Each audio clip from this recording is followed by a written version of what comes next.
All right. Hey, everyone. Welcome to another episode of the Copy Corner. We are your host. My name is Terry Schilling. And I'm Dan Marzullo. Yes, and this is our corner of the internet where we like to share copywriting and tips to help you write and sell smarter. And Dan, today we want to focus on really an underrated growth strategy for freelance writers, copywriters, and freelancers in general.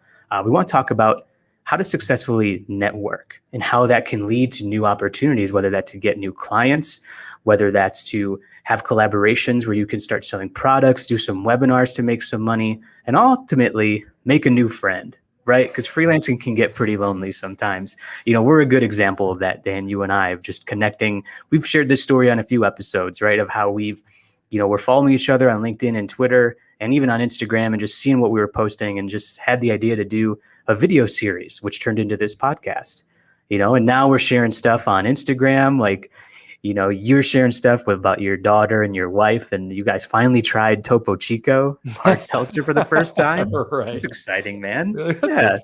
You had a great, if that was the one impact you left on me, Terry, your job was done in your eyes. Huh? Yes, I'm a Topo Chico influencer. Right. But I'm just saying it can be cool to like meet a new friend and, have those personal experiences with as well. So we want to get right into it. But first, guys, we are live on the Facebook Copy Co-op group and on the YouTube channel. We're back streaming live. I'm currently in Guatemala for the rest of August. But we're making this work, and we're really excited to share everything with you. But we're also, a lot of you guys are listening on the podcast as well. So if you're listening on Apple, Google, Spotify, we appreciate you guys listening. But yeah, Dan, let's jump right into it. Why don't you start for us? Yeah, sure, Terry. So I think this networking with other freelancers or people in your niche, right, is super undervalued because I think the one thing people don't realize is as a solopreneur, right, essentially that's what you are in this industry.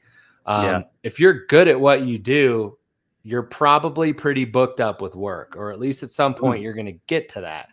And if you want to stay solo and you get booked up and you get all this extra work coming your way, what are you going to do? Well, you don't run an agency, so you refer out to other people in your network that can do what you do, right? So I think we forget that a lot. As if you're a solo business owner, it's like, hey, I need to be in these people's circles so that if I need more work or when I'm growing my business in a growth cycle, I can receive referrals from them. And I think people don't realize that that's such a huge opportunity. So that's kind of one big reason why you should, if you're not already, get in with other people in your niche that are solopreneurs doing what you do.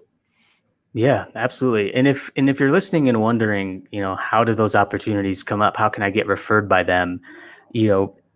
The key is just to keep that relationship going and keep engaging with them and, like each other's content, comment on each other's post. And then occasionally ask them, it's like, hey, I have some availability. If you ever, get any work that you need off your plate or you can't take, I'd love to be added to your referral list. Don't go asking them every week, or if they don't reply, keep bugging them. But it could be a simple ask for you, and I think it's led to a lot of opportunities for Dan and I, like you mentioned, buddy. And like, I've had other copywriters and people reach out to me of just like, hey, I have a lot on my plate. Could you potentially look at this project, see if it's a good fit for you? So that's definitely one reason to successfully network. I message Terry like every other day. Hey, you got any work for me? So he gets pretty annoyed. No.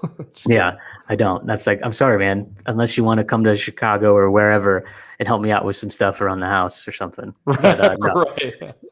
Or vice versa. I'm sure you could use an extra pair of hands too sometimes around the home. Exactly. No. Yeah, man, but I want to peel back too a little bit or go back a little bit where, if you're just starting out freelancing, start to make a list of people that, are kind of like thought leaders, as I do air quotation marks here, just however you want to label them, people who post a lot. Look up hashtags of if you're in copywriting or graphic design or just freelance marketing, what have you. Look at people who are trending maybe and do a lot of posts and reading the comments and just start connecting with those people. See where those people where you can align and again, just comment on their posts, start liking them. And it's not a weird thing to just maybe make a list of people, Twitter lets you do that, making lists of different people you can follow and just stay consistent with engaging with them. And then you can start to, like, that's the new networking for networking online in this new digital world. So Yeah, it's a great opportunity.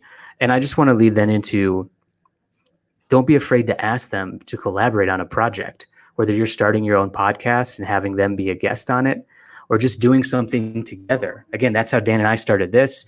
We've both been guests on podcasts. We've done a few, master classes and webinars for other freelancers.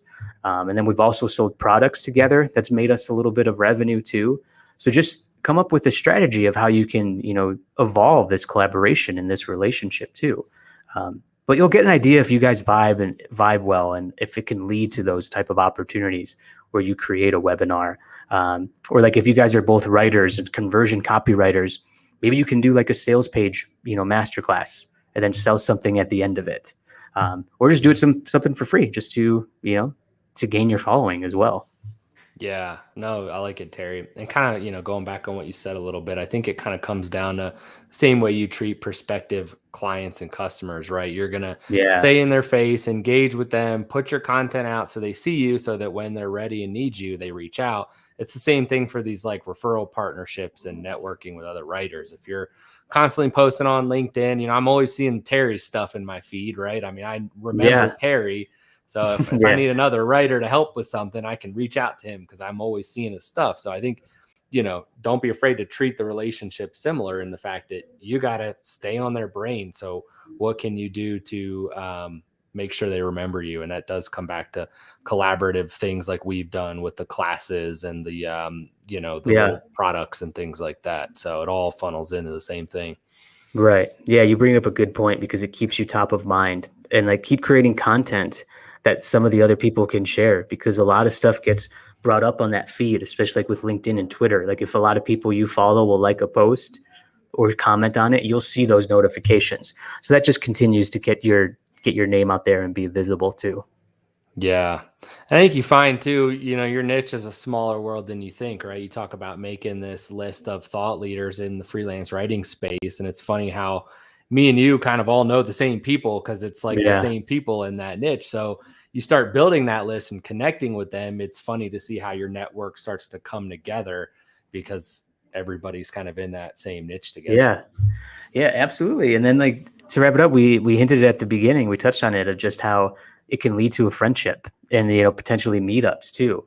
Like I shared a recent story of how going to Antigua, Guatemala this month, I was able to connect with Brooklyn Nash, who's a really, I guess you could, call him a thought leader. He has a good following on LinkedIn and Twitter, and he's just a good marketer, and, and has a lot of great experience. And we were able to meet up and have a good conversation, both about like personal stuff and business stuff. So maybe we talked about having him be a guest on the show too. So there's a lot of opportunities there just to connect and, again, build a relationship with people, because like we said, freelancing can get lonely sometimes, right? So it's just cool to like have that type of network. And maybe as things continue to open up or get better here around the world, that we can have these meetups in specific cities as well. Yeah, definitely do more in-person stuff as things allow.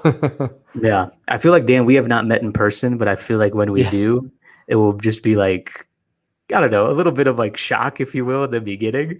A lot of like stimulus of just like, oh my God, it's finally happening. But I feel like we could sit down for dinner or a beer or a glass of whiskey, and it would just be like, we've known each other for so long. Like it wouldn't feel weird. Right. Yeah. I mean, we've been doing this for so long now. It'll be good to eventually get to do that with you. Come out to Chicago, or, for sure. We'll come out to Colorado Springs, Denver area. Yeah, man, it'd be awesome.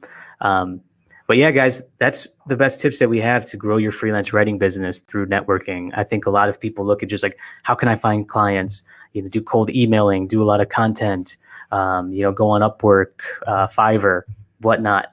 But networking is such a valuable platform and a way to get potentially clients and just to grow your business, because more people see you and more people may potentially can refer you.